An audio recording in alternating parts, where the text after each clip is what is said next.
So hello students, हम लोग देख रहे हैं M2 वीडियो लेक्चर्स। तो पिछले वीडियो लेक्चर में हम लोग देख रहे थे कि वेक्टर फंक्शन क्या होता है और वेक्टर फंक्शन को कैसे सॉल्व करते हैं as a form of t. जो फंक्शन हमारा टी के फॉर्म में दिया हुआ है उसको हम कैसे सॉल्व करते हैं, और अगर हमें वेलोसिटी निकालना होता है या एक्सेलरेशन निकालना होता है किसी क्वेश्चन में अगर दिया हुआ है तो उसको कैसे सॉल्व करते हैं। और कुछ हमने रूल्स देखा था डिफरेंशिएशन के कि कैसे वेक्टर को डिफरेंशिएट करते हैं, राइट।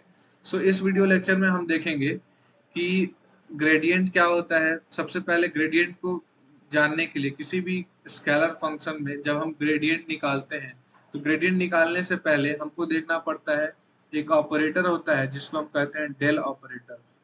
डेल ऑपरेटर क्या होता है कि जैसे डेल ऑपरेटर हमें दिया हुआ है तो इसका मतलब ये होता है, एक मतलब एज इट इज इसको याद रख सकते हो कि डेल का मतलब ही होता है कि i del by partial derivative of with respect to x plus j partial derivative y plus k partial derivative of z. मतलब कि अगर कोई भी आई जे के फॉर्म में अगर वेक्टर दिया हुआ है तो उस कंडीशन में अगर हमको डेल निकालना हो तो हम इसको कैसे करते हैं, पार्शियली डिफरेंशिएट करके एक्स वाई जेड के फॉर्म में।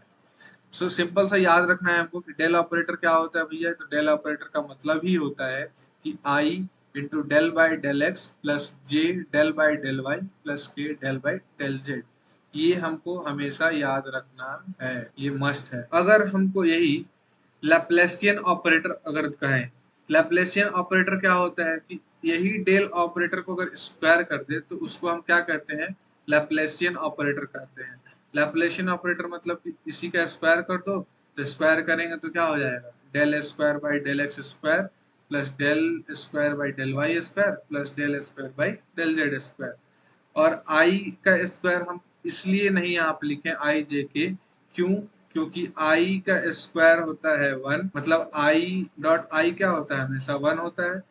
मल्टीप्लाई भी करें तो आई इंटू आई क्या होगा, वन ही होगा।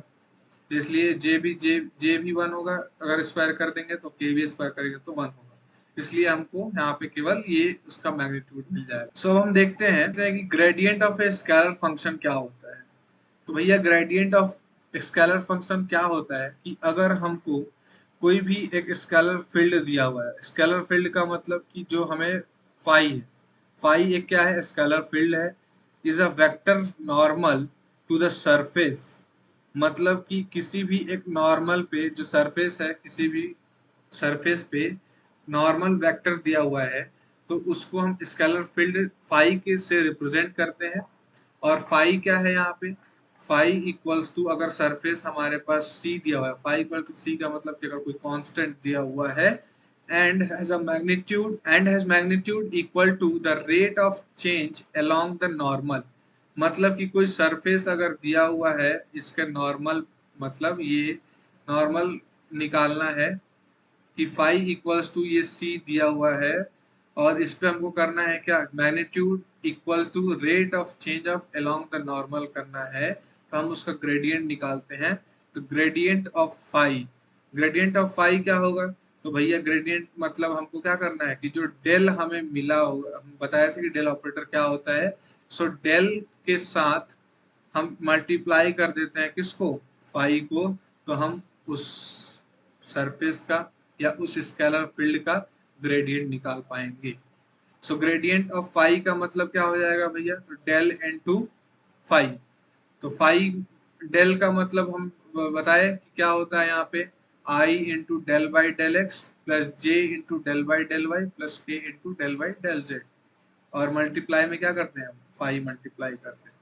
ओके, सो सिंपल सा कॉन्सेप्ट है कि फाई को मल्टीप्लाई करेंगे तो इसके साथ आ जाएगा, हर एक के साथ पर्टिकुलर। तो ये क्या बन जाएगा, ये हमारा बन जाएगा, अगर लिखना चाहे तो बन जाएगा i into del by five del x plus j del of five by del y और प्लस में k del of five by del z, ये बनेगा। सो यही होता है हमारा ग्रेडियंट।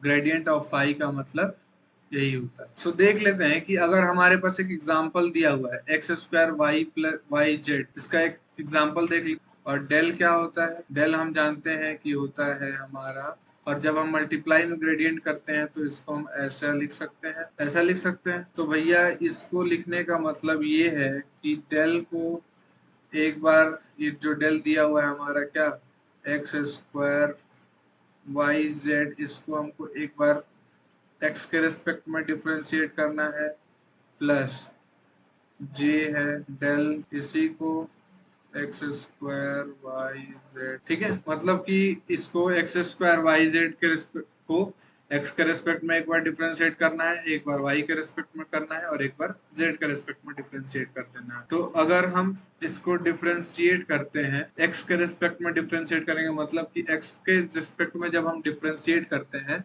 तो वाई और जेड, जो वाई और जेड है उसको हम कांस्टेंट एज अ ट्रीट कर सकते हैं, ठीक है। एज अ ट्रीट करेंगे क्या, वाई जेड को कांस्टेंट।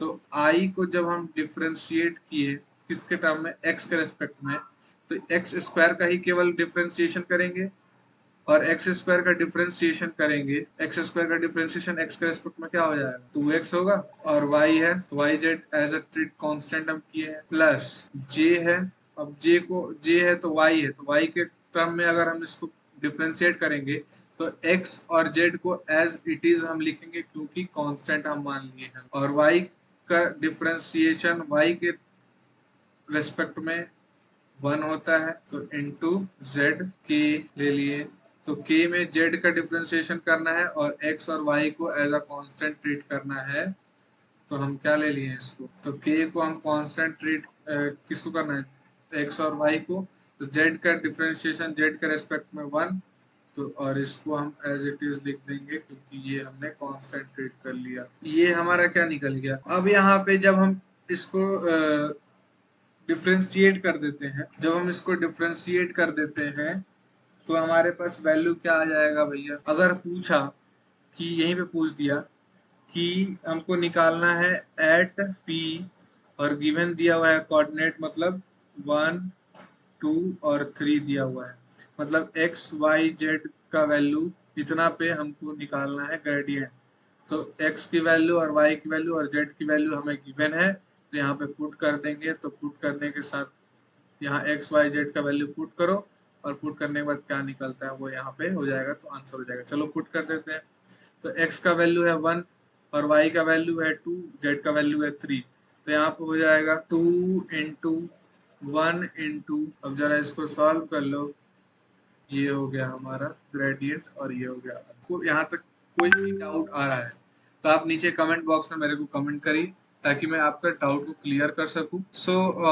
ग्रेडियंट और ग्रेडियंट में एक बहुत ही फेमस क्वेश्चन आता है, आप इस क्वेश्चन को प्रैक्टिस कर सकते हो। ये एक क्वेश्चन है, ये ये क्वेश्चन है कि अगर r vector equals to x i plus y j plus z k है तो प्रूव करिए कि पहला gradient of r to the power n equals to n r to the power n minus two into r vector होता है।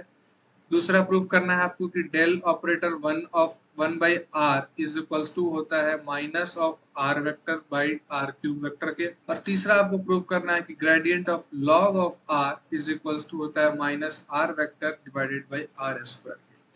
ये आप घर पे ट्राई करेंगे, और आपसे अगर ये सॉल्व नहीं हो पा रहा है या कोई भी कंफ्यूजन आ रहा है सॉल्व करने में, तो आप नीचे कमेंट बॉक्स में कमेंट कर सकते हैं ताकि मैं आपका डाउट को क्लियर कर सकूं और आपको सॉल्यूशन प्रोवाइड करा सकूं। ओके, ये है बहुत ही इम्पोर्टेंट क्वेश्चन है जो कि आरजीपीवी में भी बहुत बार आ चुका है, और आपके जो इंटरनल एग्जाम्स होते हैं, कॉलेज के जो इंटरनल एग्जाम होते हैं उसमें भी ये क्वेश्चन पूछ जाते हैं क्योंकि ये बहुत ही फेमस क्वेश्चन है और बहुत ही इम्पोर्टेंट क्वेश्चन। सो आज के इस वीडियो लेक्चर में बस इतना ही, और फर्दर आगे नेक्स्ट वीडियो लेक्चर में हम देखेंगे कि हमारा जो डाइवर्जेंस क्या होता है, कर्ल क्या होता है। सो हमारे साथ बने रहें आगे के वीडियोस देखने के लिए, और अगर आपको ये वीडियो अच्छा लगा हो तो प्लीज़ लाइक सब्सक्राइब करें और अपने दोस्तों में शेयर करें। Thank you.